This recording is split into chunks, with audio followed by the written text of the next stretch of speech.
Immunotherapy has been on the medical scene for almost 20 years. But how does the treatment actually work? Immunotherapy basically works by exposing the cancer cells to the body's immune system. So it doesn't by itself damage cancer cells. Whilst the NHS have begun offering immunotherapy, it is only available as a treatment when recommended by the National Institute for Health and Care Excellence. My body wouldn't allow me to ever do the chemotherapy again, but that's just my experience.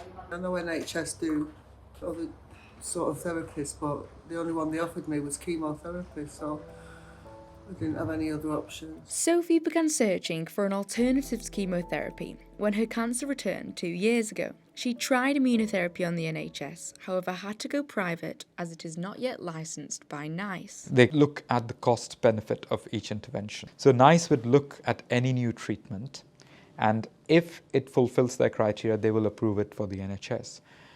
For non-NHS, so if a drug is licensed or if a treatment is licensed, then people can access it privately, either paying for themselves or or their insurance company might pay for it as well. This led Sophie to find a clinic in Spain offering dendritic cell therapy, also known as natural immunotherapy. Dendritic cell therapy, the way that sort of works from a practical point of view is we take blood from the patient, and then that blood is sent to the lab where they're able to extract out the particular white cells which have the ability to become dendritic cells. Dendritic cells are found in the bloodstream and are responsible for identifying threats which the body's immune system needs to respond to. When cancer develops in the body, dendritic cells work as antigen presenters for the immune system, making cancer visible for the killer cells. The second aspect is to take those dendritic cells and prime them against the cancer antigens that patient is suffering from. So that what you're really doing is super training those dendritic cells to present these cancer antigens that then have the ability to kill those cancers.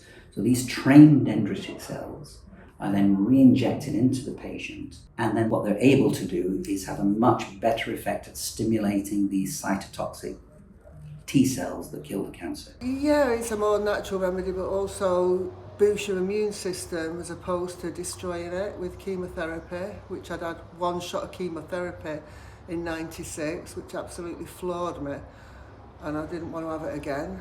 So I felt like, it's going to be a better option to boost my immune system rather than to destroy it. So there are lots and lots of different types of treatment, but again, we've got to be careful about where the evidence is and always going with the evidence. Dendritic cell therapy, early evidence in some cancers might work, but definitely not proven. At the moment, I'm just having regular scans to make sure that, it's not returned, and it hasn't as yet.